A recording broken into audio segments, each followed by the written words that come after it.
उनको रिक्वेस्ट करना चाहूँगा, आप लड़ें कि इस टाइम पर इस लॉ की ज़रूरत क्या थी।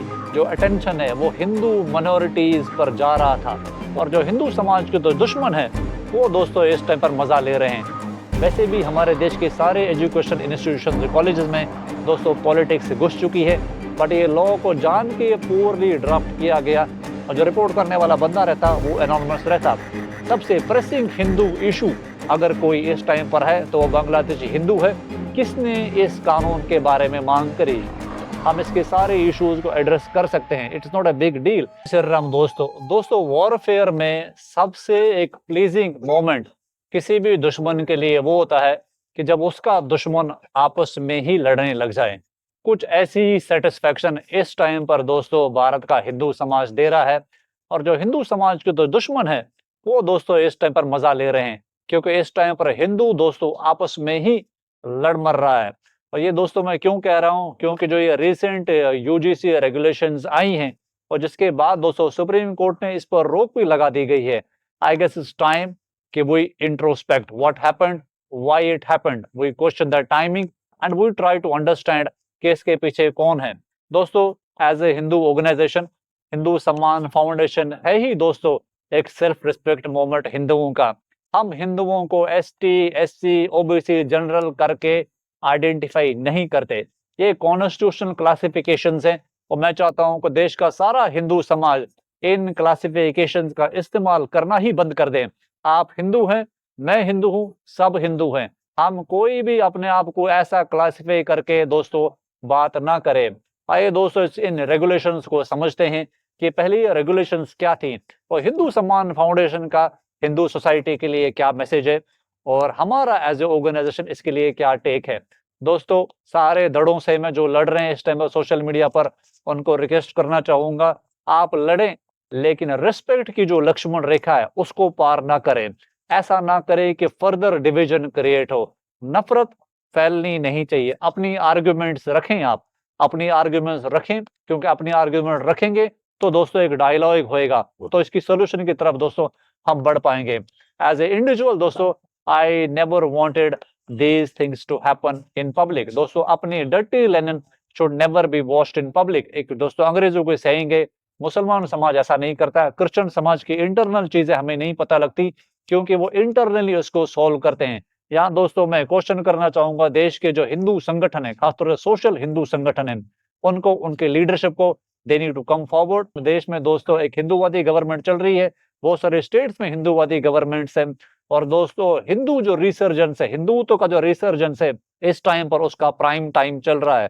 तो ऐसे प्राइम टाइम में जहां पर हिंदू डिविजन्स को खत्म करके हिंदू यूनिफिकेशन होना चाहिए, क्योंकि हिंदू यूनिफाइड रहेगा तभी तो बांग्लादेशी हिंदुओं को इस टाइम पर प्रोटेक्ट कर पाएगा, पाकिस्तानी हिंदुओं को प्रोटेक्ट कर पाएगा। सबसे प्रेसिंग हिंदू इशू अगर कोई इस टाइम पर है तो वो बांग्लादेशी हिंदू है। और उसके लिए दोस्तों बांग्लादेशी हिंदू क्या चाह रहा है कि भारत और ग्लोबल हिंदुओं की सॉलिडेरिटी, वो हम उस चीज में फेल हुए हैं और इस टाइम पर बांग्लादेशी पाकिस्तानी हिंदू इन वीडियोस को देखकर बहुत निराश हो रहा है। आइए दोस्तों इसका अवलोकन करते हैं और कुछ दोस्तों एक पॉलिसीज या कुछ ऐसे मापदंड सेट करते हैं जो मैं चाहता हूँ हिंदू सम्मान फाउंडेशन को सारे चाहने वाले उसको फॉलो करें, उसको प्रोपेगेट करें, ताकि ज्यादा से ज्यादा हिंदू लोग इस ट्रैप में फंसने से बच सके। दोस्तों let me explain these regulations to you in simple language. क्यों? क्योंकि आपको ये समझना पड़ेगा ये रेगुलेशंस किन पर लागू होने वाली थी। जो बच्चे 12वीं करने के बाद बच्चा पहली बार एक आउटसाइड वर्ल्ड के साथ उसका खुला इंटरेक्शन होता है, कॉलेज में ही होता है, वहां पर उसकी व्यवहार, उसकी वो बोलचाल उसको एक्सप्लोर करता है, अपनी फिजिकल स्ट्रेंथ मैस्कुलिनिटी को भी एक्सप्लोर करता है, फेमिनिटी को एक्सप्लोर करता है, क्योंकि वही बच्चा जवान होता है, दाढ़ी मूछ निकल आती है, बच्चियां बड़ी हो जाती हैं। इट इज ए प्लेस जहां पर दोस्तों देश के जो फ्यूचर सोल्जर्स हैं, फ्यूचर लीडर्स हैं, वो शेप लेते हैं। वैसे भी हमारे देश के सारे एजुकेशन इंस्टीट्यूशन कॉलेजेस में दोस्तों पॉलिटिक्स घुस चुकी है। जैसे आपको पता है कि बहुत सारे स्टूडेंट यूनियंस, बहुत सारे स्टूडेंट पॉलिटिक्स इन इंस्टीट्यूशंस में होती है। इस वजह से दोस्तों फियर फैक्टर लाजमी था। इन रेगुलेशंस को समझते हैं। मैं चाहता हूं वीडियो को पूरा आखिर तक देखें। सबसे पहले दोस्तों इन रेगुलेशंस में क्या होने वाला था कि इक्विटी कमिटीज बननी थी कि समानता के आधार पर कहीं पर किसी को आप बदसलूकी करें तो that can be reported to that community. उस कम्युनिटी में दोस्तों सारे वर्ग्स के रिप्रेजेंटेशन पर क्वेश्चन हुआ। कॉन्स्टिट्यूशन क्लासिफिकेशन ऑफ हिंदूज का, उसको दोस्तों उसमें सबको बराबर प्लेस नहीं थी। सेकंड क्वेश्चन वाज दोस्तों कि वहां पर एक स्क्वाड बनाए जाते, काइंड ऑफ इक्विटी स्क्वाड, या यूं समझ लीजिए चुगली करने वाले दस्ते बनाए जाते। कहीं यानी आपने कुछ ऐसी बात कर दी that could have been reported, और जो रिपोर्ट करने वाला बंदा रहता वो एनोनिमस रहता। इन सब चीजों से क्या हुआ दोस्तों कि बहुत ज्यादा दोस्तों आक्रोश हुआ। जो जनरल कैटेगरी का वर्ग था उसने अपोज करना चालू कर दिया, जो दूसरे कैटेगरीज के हमारे जो हिंदू भाई है उन्होंने इसको सपोर्ट करना चालू कर दिया। The war started. But as a member of Hindu Saman Foundation, I want here you to pause and you think, was this a immediate demand right now? किसने इस कानून के बारे में मांग करी? कौन सी यूनिवर्सिटी ने इसके लिए मांग करी? कहाँ कोई प्रोटेस्ट हो रहे थे? तो ये क्वेश्चन करना जरूरी है। क्यों? Because as a organization we are expecting government to make some laws on Hindu security. Pakistani Bangladeshi हिंदुओं की सेफ्टी के लिए कोई ऐसे कानून बने। As a organization we have already sent our open letter to the Prime Minister's office, जहां पर बांग्लादेशी हिंदू को, पाकिस्तानी हिंदुओं को प्रोटेक्ट करने के लिए हमने लॉज की डिमांड करी है। But that did not happen.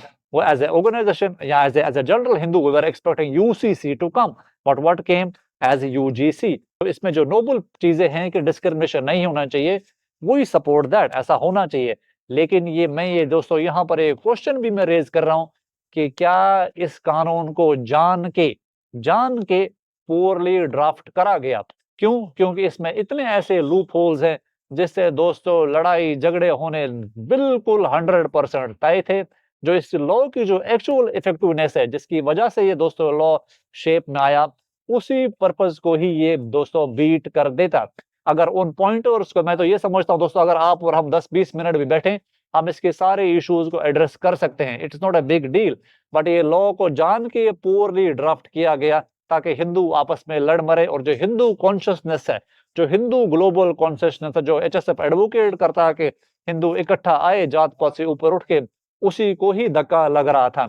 इसमें मैं चाहूंगा कि आप यूजीसी को टैग करें, और मैं गवर्नमेंट से, सारे हिंदू संगठनों से ये मांग करूंगा कि आप इस बारे में मांग करें कि जिस भी आईएएस अफसर ने या जिनकी टीम ने ये लॉ बनाया है उसको मीडिया के सामने लाए और उनके सामने हिंदुओं का खुला संवाद हो।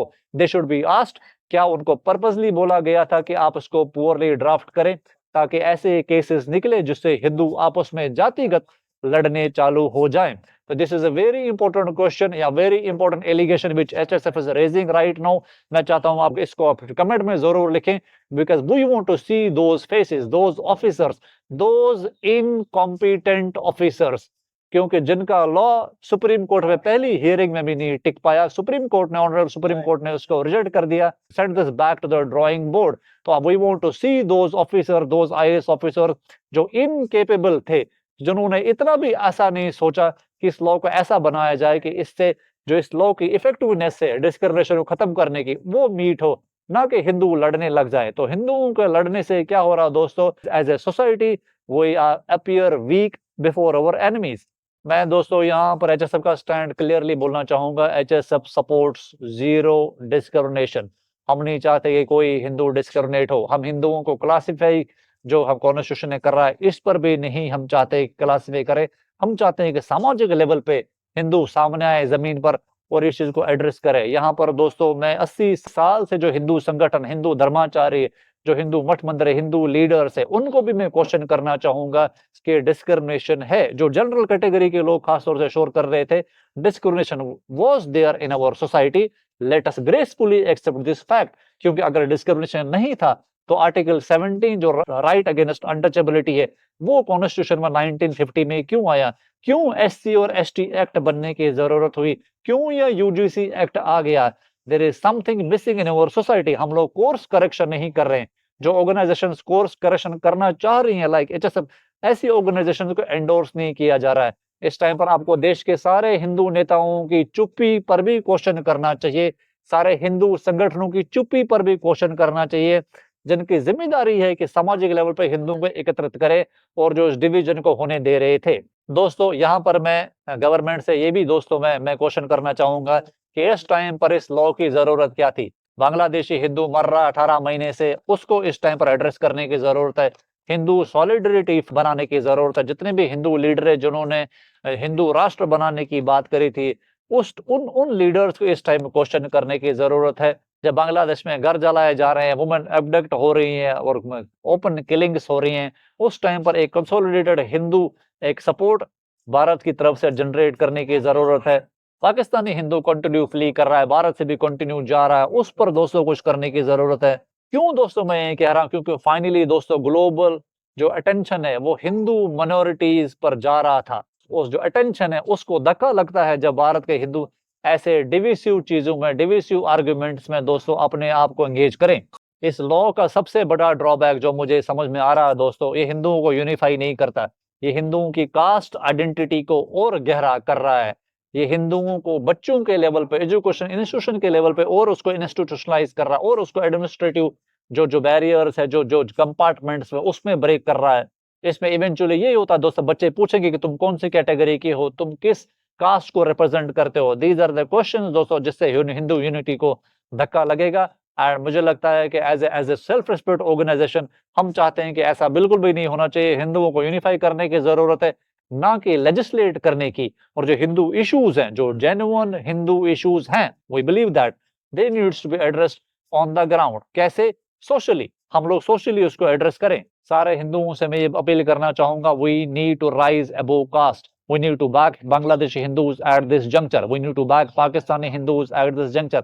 जब आप बांग्लादेशी और पाकिस्तानी हिंदुओं की सिक्योरिटी की बात करोगे, तब भारत के जो सारे संगठन हैं जो अभी रिप्रेजेंट कर रहे हैं सारे हिंदुओं को, अलग अलग धड़ों को, you can question them. Deepu Chandra Das की कास्ट पुष्कर को नहीं जलाया गया, और भी जो वहां किलिंग्स हो रहे हैं उनको कास्ट पुष्कर नहीं जलाया गया। पाकिस्तानी हिंदुओं का कास्ट पुष्कर प्रोसिक्यूशन नहीं हो रहा है। तो जो भी भारत में जो ये कास्ट की जो ये पॉलिटिक्स और ठेकेदारी कर रहे हैं, उनकी एलिजेंस कहाँ है? Why are you not raising voice for Pakistani Bangladeshi Hindus? Because दोस्तों अगर वैसा होता है तो it is going to create the necessity of unification of Hindus which is paramount right now. और ये परमानेंटली हिंदू कास्टिज्म को इंस्टीट्यूशनलाइज करने की बिल्कुल जरूरत नहीं है, बल्कि ऐसे सोशल रिफॉर्म्स की इस टाइम पर जरूरत है जिससे कास्टिज्म खत्म हो। यहाँ मैं देश के हिंदू संगठनों को, भारत की सरकार को भी ये बोलना चाहूंगा कि HSF wants to spearhead in this direction. अगर आप हिंदू सम्मान फाउंडेशन की वेबसाइट पढ़े, हमारा एक कंप्लीट प्रोजेक्ट है कास्ट एरेडिकेशन का। Give us a chance, give us a chance. Bharat की इतनी ज्यादा दोस्तों इतनी स्ट्रेंथ है इस टाइम पर, if give us a chance. अगर हम इसमें फेल होते हैं तो public will see us failing, but because हमने ये कास्ट कैंपेन क्यों नहीं शुरू करा? बिकॉज हमारे पास मीन्स नहीं है, we are very small organization, we need people to put on the ground. But we can assure the global Hindu community that HSF has the काबिलियत, HSF has the talent, and HSF has the foolproof plan जिससे every Hindu will feel respected and every Hindu will feel dignified। and this caste की जो ये cancer जो 800,000 साल से भारत के हिंदुओं को दोस्तों खोखला कर रही है, इस कैंसर को दोस्तों जड़ से निकालने की काबिलियत, और जड़ से हम निकाल कर दोस्तों समाज को दिखा देंगे। कोई भी सोसाइटी दोस्तों जो अपने प्रॉब्लम्स को नेताओं को आउटसोर्स करती है, वो सोसाइटी कभी भी दोस्तों इंडिपेंडेंट नहीं हो सकती। वो इश्यूज कभी भी दोस्तों फिक्स नहीं हो सकते। मुसलमान समाज अपने इंटरनल इश्यूज दोस्तों आउटसोर्स नहीं करता। हिंदुओं के इश्यूज क्यों दोस्तों सरकार तक जा रहे हैं, इसकी दोस्तों जिम्मेदारी हर वर्ग के हिंदुओं की है। हम ऐसा होने दे रहे हैं, इसको रोकना बहुत जरूरी है। नहीं तो ये डिवीजन इतना गहरा होता जाएगा क्योंकि हमारे दुश्मन को हमें खत्म करने की जरूरत ही नहीं पड़ेगी। हम खुद ही अपने आप ही एक दूसरे लड़ मर के ही दोस्तों खत्म हो जाएंगे, पेरिश हो जाएंगे। ये दोस्तों ये मैं कोई इंसल्ट्स नहीं कर रहा हूँ, but I want to ask genuine question to all the Hindu organizations, big Hindu organization India, कि आपकी रियल एलिजेंस किस तरफ है? क्या आपकी रियल एलिजेंस भारत की पब्लिक हिंदुओं की तरफ है, कि आपकी रियल एलिजेंस पॉलिटिशियनों की तरफ है?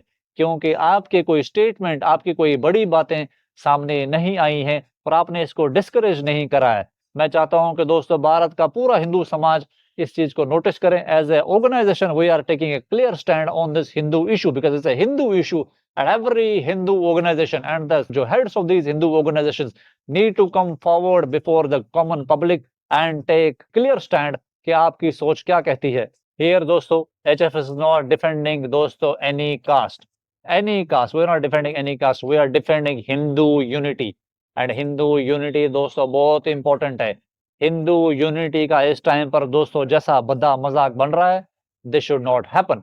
We believe discrimination is real, let us accept the fact, suffering is real and it must be addressed, and real dignity to Hindus will not come from committees. It will not come from these surveillance squads. It will come from those community consolidation. It will come from economic inclusion, cultural introspect, and it will come from collective pride. जैसे आप हमारी activities देख रहे हैं, हर वर्ग का हिंदू एचएसएफ को support भी करता है, डोनेट भी करता है, एंड वी सर्व जो जरूरतमंद हिंदू है, irrespective of any caste. It's very important to understand HSF का मॉडल. अगर दोस्तों सारा हिंदू समाज, जो डिप्राइव्ड हिंदू कम्युनिटीज है भारत की, जो डिप्राइव्ड हिंदू कम्युनिटीज है, जिसकी वजह से ऐसे लेजिस्लेशन की जरूरत पड़ी, सिंस 1950 जरूरत पड़ रही है, जिसकी वजह से बहुत सारे लोग इसका कह रहे हैं कि नहीं, discrimination is real, it needs to be addressed. I want to give Hindu society this model of Hindu Saman Foundation. Come forward to help every vulnerable and every दोस्तों marginalized हिंदू जो भारत में रह रहा है. आप उसके घर से मदद करें, काम धंधे में मदद करें, रोजगार में मदद करें, एजुकेशन में मदद करें, and you will see the kind of strongest bond forming inside Hindu community, जिसको किसी भी कानून, किसी भी नेता के पास जाने की जरूरत नहीं पड़ेगी. As we believe it will happen, then we will not need any politician to take support and to take faida of our divisions. It's important Hindu society come forward to support जरूरतमंद problematic Hindu families. ऐसा करने से हम दोस्तों एक consolidated की तरफ जाएंगे, where we will not question each other's identity. अभी हिंदू इश्यूज को हमने पॉलिटिशियंस को आउटसोर्स कर रखा है, जिसकी वजह से ये प्रॉब्लम है. आप आउटसोर्सिंग बंद कर दें और सेल्फ करेक्शन करें, and you will see the Hindu society will be a formidable force. Today, दोस्तों, I am announcing this clearly that Hindu Samman Foundation will start Hindu Caste Unity Campaign या Hindu Unity Campaign. हम चाहते थे कि हम उसको थोड़ा delay करें.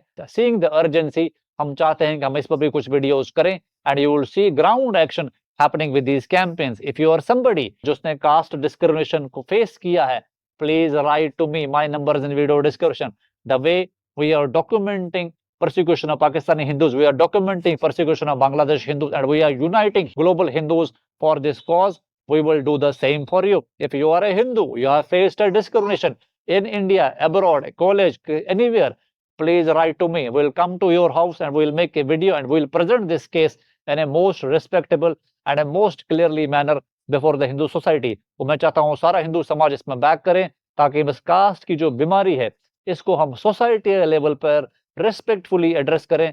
एक दूसरे को प्यार करना हम सिखाएंगे, एक दूसरे को इज्जत करना सिखाएंगे, एक दूसरे को बैक करना सिखाएंगे, and we will make complete 120 crore Hindus feel proud being part of this movement. This campaign will not deny problems. This campaign is not to silence anyone, but this campaign is to solve Hindu issues within the Hindu society. इस campaign में होगा क्या दोस्तों? We will create honest dialogue spaces. We will address discrimination privately but firmly. We will restore dignity without public shaming, and we will unite Hindus above caste for civilizational unity. When Hindus are being burnt in Bangladesh, when Pakistani Hindus have no voice, when global Hindu consciousness is rising, any law that divides Hindus internally must be questioned calmly, fearlessly, and responsibly. HSF is, dosto, is not here to play politics. HSF is here to lead Hindu society when leadership is missing. And I want to say about this law, if this UGC law truly wants equity, it must be sent back to the drawing board. Hindu unity cannot be legislated. It must be awakened. Jai Shri Ram.